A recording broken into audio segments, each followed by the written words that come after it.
हाय नमस्कार जय जगन्नाथ। आज मुझे बनवा चाहूँगी छतु भजा।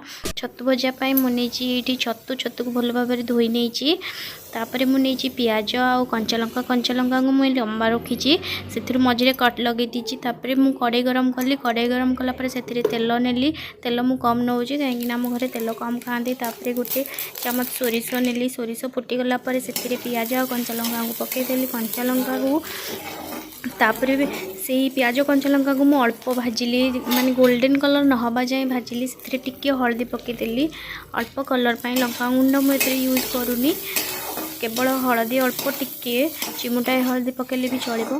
तापर पियाज एमती टिके कंचा कंचा थी से मुझे छतु पकईदेली छतु को केवे कवर करके भाजबेनी खोला ही भाजबे न से बहुत पानी बाहर तेणु खोला ही भाजबे। तापर मुझे छतु पकईकी भल भाव गोले नेली गोलेला मुझे स्वाद अनुसार लुण पकईदेली लुण पकईकी मुझे भल भाव गोलेदेली गोले देकी मुझे ही छाड़देली। छतु जिते बसैबे मन रखिए बारंबार चलेबे ना कहीं छतुर बहुत पानी बाहर आ चलेबा सत्ते छतु बहुत टिक हो जाए तेणु खाइबार टेस्ट बिल्कुल आसबनी।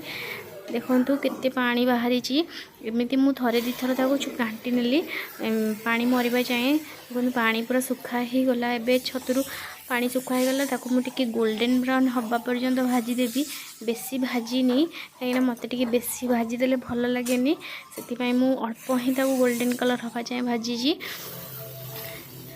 ये छतु भजाटी पखाड़ खायापे बहुत भल लगे से मु आज नहीं पखाड़ देखो पखाड़ छतु पोड़ा रसुण लंका ये दलाटी बहुत भल टेस्ट लगे। तापर आउ सब परिवा पोड़ा नहीं दलिकी खाइबू। तापर छतु भजा आम ओडिशार फेमस खाद्य हल पखाड़ पखाड़ बिना आम तो रही पारिबानी। जदि वीडियोटी भल लगे प्लीज लाइक एंड सब्सक्राइब करेंगे।